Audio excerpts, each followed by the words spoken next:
Hello guys. आज हम लोग करने वाले हैं स्टोरी लेट्स गो होम, जो लिखी गई है बाय केल्विन सीओ। ये स्टोरी एक बहुत ही इमोशनल स्टोरी है। हमारी स्टोरी का मेन कैरेक्टर है एक छोटा सा बच्चा। राइटर ने स्टोरी में इस छोटे से बच्चे की ज़िंदगी के बारे में बताया है। असल में इस छोटे बच्चे के फादर की बहुत साल पहले डेथ हो गई थी और स्टोरी में इसके मदर की भी कुछ टाइम पहले डेथ हो गई थी, लेकिन ये अपनी मदर से बहुत प्यार करता था। तो अब हम स्टोरी स्टार्ट करते हैं। ये छोटा बच्चा अपने स्कूल जाने के लिए अपनी बस पर चढ़ता है। अब बस में और भी बच्चे होते हैं।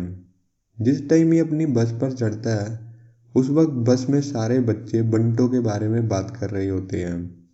अब इसको भी बंटे बहुत पसंद थे और बंटों की बात सुनते ही ये अपनी बाकी सारी बातें भूल गया और बाकी बच्चों के साथ ही जाकर बंटों की बातों में खो गया।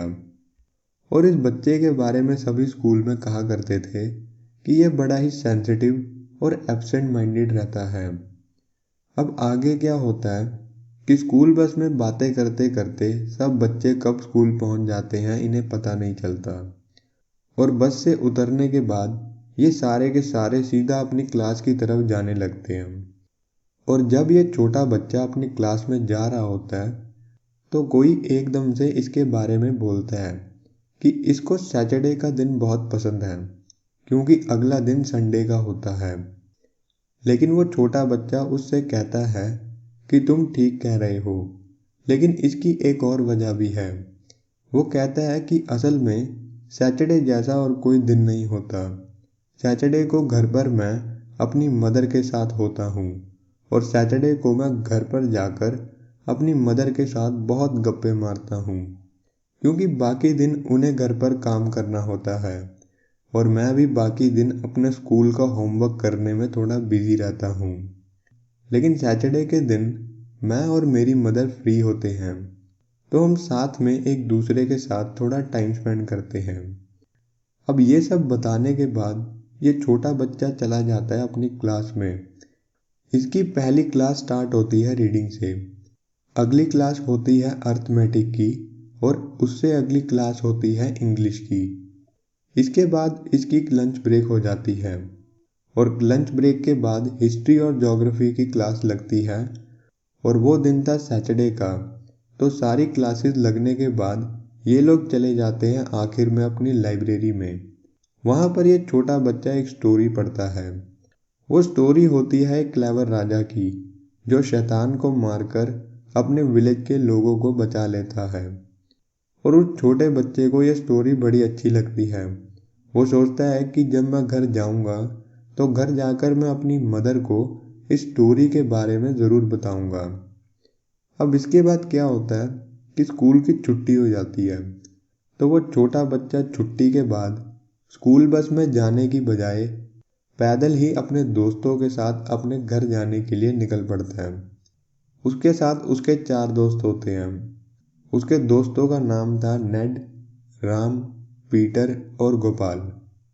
ये अपने सारे दोस्तों के साथ हंसता खेलता हुआ पूरी मस्ती मारता हुआ अपने घर की तरफ जा रहा होता है और उस दिन मौसम भी बहुत अच्छा था और उस दिन इसके सारे दोस्त शाम को कहीं जाने वाले थे।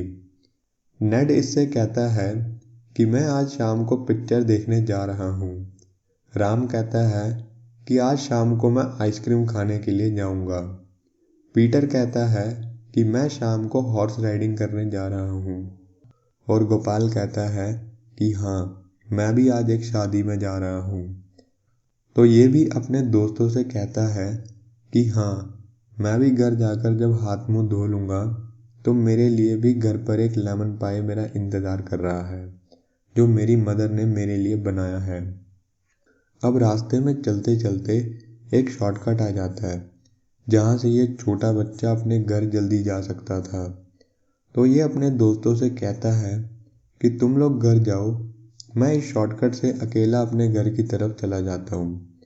और वो मस्ती में लेमन पाई के बारे में सोचता हुआ उस रास्ते पर जाने लगता है। लेकिन जब वो शॉर्टकट से जा रहा था तो उसने किसी को कहते हुए सुना कि तुम अब वहाँ नहीं रहते। लेकिन उसने इस बात पर ज़्यादा ध्यान नहीं दिया और वो अपने घर की तरफ आगे चलता रहा। अब जब ये छोटा बच्चा उस शॉर्टकट से अपने घर की तरफ जा रहा था, तो इसे रास्ते में चलते चलते ये फीलिंग आई कि कहीं ना कहीं कुछ गलत है। अब जैसे जैसे वो अपने घर की तरफ आगे बढ़ रहा था, उसकी ये फीलिंग स्ट्रांग हो रही थी। जब वो घर के पास पहुंचा, तो उसने देखा कि यहाँ कोई उड़ते पर्दे नहीं हैं, घर की सारी खिड़कियाँ बंद हैं और घर के आसपास के सारे फ्लावर एकदम कमज़ोर हो गए हैं। और ये सब देखते देखते उसे अचानक से एक बात याद आई कि मैं अब यहाँ पर नहीं रहता, बल्कि मैं अपनी आंट के घर रहता हूँ। और उसे ये भी याद आया कि एक हफ्ता पहले ही उसके मदर की डेथ हो गई है। और वो छोटा बच्चा इस बात को याद करते ही वहाँ पर खड़ा खड़ा सुन्न हो गया। वो बच्चा वहीं पर खड़ा सोच रहा था। उसे कुछ समझ नहीं आया कि अब वो क्या करे, और उसकी आंखों में आंसू आ गए थे, लेकिन वो अपने रोने को कंट्रोल कर रहा था। सो ये थी हमारी स्टोरी। आई होप आपको वीडियो अच्छी लगी होगी। वीडियो अच्छी लगे तो चैनल को लाइक शेयर सब्सक्राइब ज़रूर करें। वीडियो देखने के लिए थैंक यू।